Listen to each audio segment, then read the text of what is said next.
Tite, Luana Trindade, da Flá TV, seja bem-vindo mais uma vez. Queria saber o seguinte, você já ganhou tudo, né? Em clubes, né? Todos os títulos possíveis. O que te motiva a dirigir novamente um clube e, principalmente, o Flamengo? Quando nós estivemos conversando, e ela teve, através do Gilmar, da possibilidade, do Marcos e do presidente, logo em seguida, no contato com eles, é assim o projeto de 2024, é a busca de uma retomada de vitórias importantes, da perspectiva de título, sim, e depois um alinhamento de datas, que nós conversamos bastante a respeito, o Marcos estava falando, o presidente estava comentando, para que a gente pudesse seguir, sim, esse trabalho e ter uma possibilidade de êxito, que é o que nos move, que me move.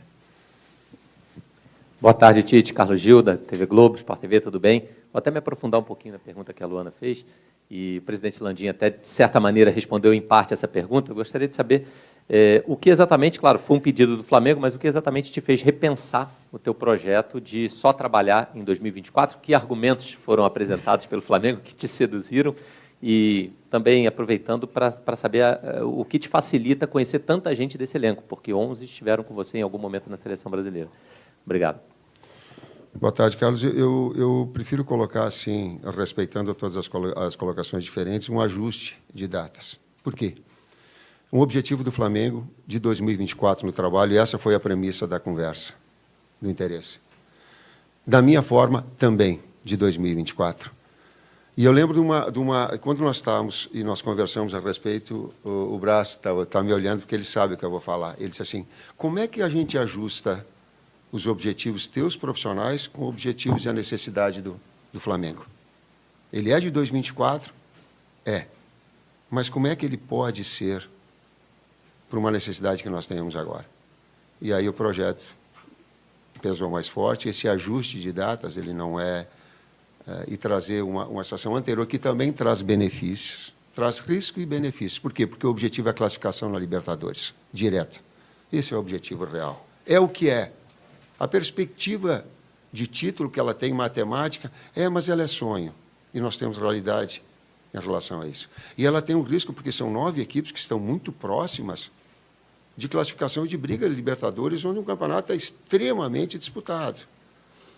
Então, essa necessidade, essas necessidades, o que ela trazia de benefício? Para o projeto de 2024, também conhecer todos os atletas, estar trabalhando agora, ele é importante. Então, esse ajuste, ele acabou acontecendo dentro desse projeto inicial, que eu, a respeito de situações diferentes, não considero, e sim, uma falta de, mas sim uma percepção da grandeza do Flamengo, de seus objetivos, inclusive de um benefício particular do trabalho. Oi, Tite, boa tarde, boa sorte. Ricardo Lai, Grupo Globo. Todo treinador que é apresentado aqui no Flamengo, né, sempre tem o grande desafio, pelo menos, e é questionado sobre isso, de ver Gabigol e Pedro juntos, né?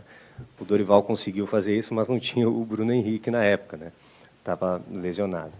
Aí eu te pergunto, você nesse primeiro momento pensa num Flamengo com Gabigol, Pedro e Bruno Henrique juntos? É possível? O time fica competitivo? Possível mas competitividade? Como reforçar o meio de campo? Como jogar dessa maneira? Obrigado. Boa tarde, Lai. Parcialmente eu posso te responder. Eu conversei com o Gabi, conversei com o Pedro a respeito e falei da possibilidade da utilização dos dois. Sim. O conjunto da obra com o Bruno, ele começa a ter uma variável maior, ou de um outro atacante, do Bruno, ou do Cebolinha, do Luiz, que são jogadores mais verticais, mais agudos, ele começa a ter, naquilo que é uma estrutura de uma equipe, ela possa balançar. Jogar bem é jogar bem na fase ofensiva. Jogar bem é jogar bem na fase defensiva. Jogar bem é jogar bem nas bolas paradas. Quando alguma coisa dessas não funcionar bem, a redundância, né? Tu está mais longe da vitória. Tite, aqui, boa tarde. Rafael Marques, da ESPN. Você falou já sobre a questão em cima do discurso do presidente Rodolfo Landim, e já algumas vezes, nesse pouco tempo de coletivo, você falou sobre 2024. Então, a pergunta tem a ver com essa projeção. São 6 contratos, aliás, 5, né, que terminam agora, E o Gabigol, que não termina agora, mas já está havendo uma conversa, algum entendimento, para poder antecipar uma negociação futura de um contrato que vai até o final do ano que vem. Você está participando diretamente disso? Você pediu alguns jogadores? E aqueles que têm os contratos terminando agora, mas que não tiveram uma performance muito satisfatória tecnicamente esse ano, como o caso de Rodrigo Caio, Davi Luiz e até o próprio Felipe Luiz, que muitas vezes ficou fora. Você está participando dessas decisões para o ano que vem? Rafael, o técnico é uma figura importante na engrenagem do clube, mas acima, numa hierarquia, está a sua direção, que ela já tem um comando e uma diretriz. Eu fui perguntado se, eu acho que foi pela Flá TV, se algum atleta tinha entrado em contato comigo. Nenhum atleta entrou em contato comigo, porque há um respeito à hierarquia. Ninguém chega em contato comigo se não passa pelo Gilmar Veloz, pelo Gil. Por quê? Porque existe um respeito a uma história toda. Então, há um encaminhamento, porém, são 12 jogos decisivos que todos são importantes para que a gente alcance o objetivo da classificação.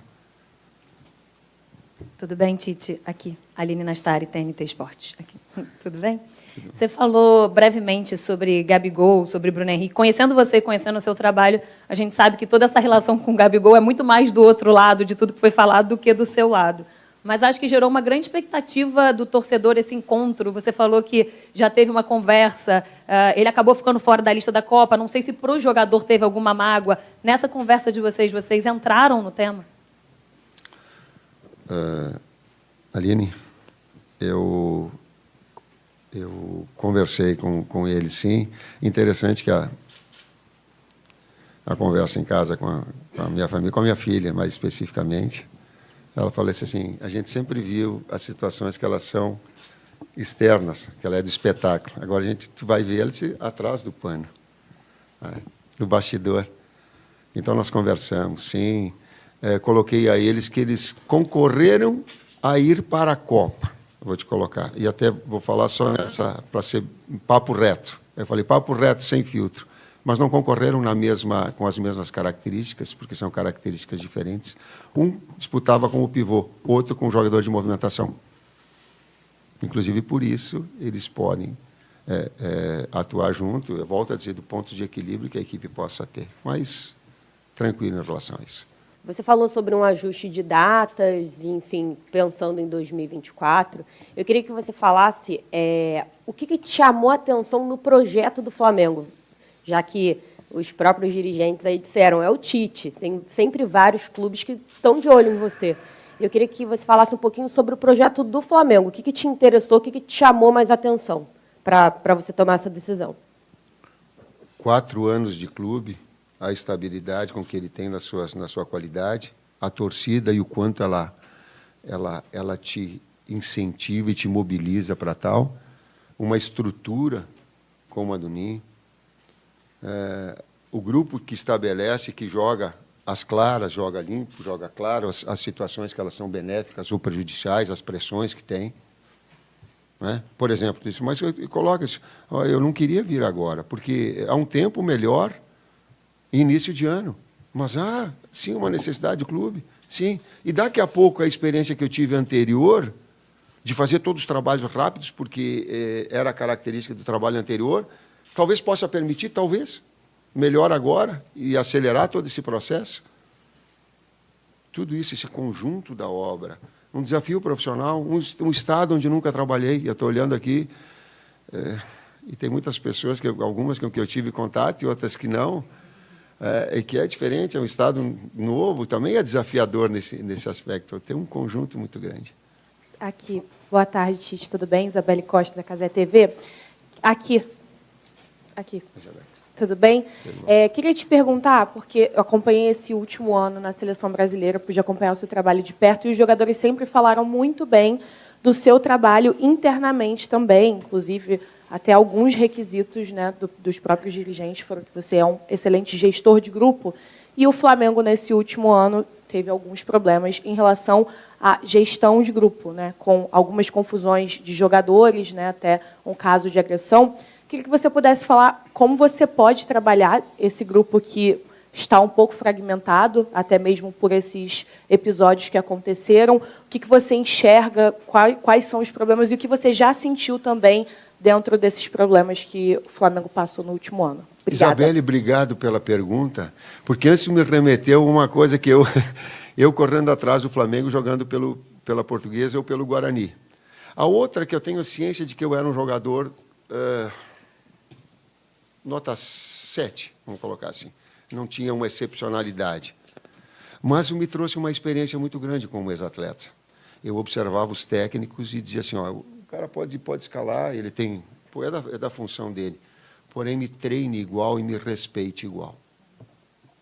Aquela mensagem que eu tive de Carlos Alberto Silva, por exemplo, ela ficou marcada e ela é tipo um carimbo meu, e eu faço porque senti isso e porque senti num profissional dele, em Pedro Pires de Toledo, exemplo para que eu possa agora, em relação a ser técnico, passar aos atletas.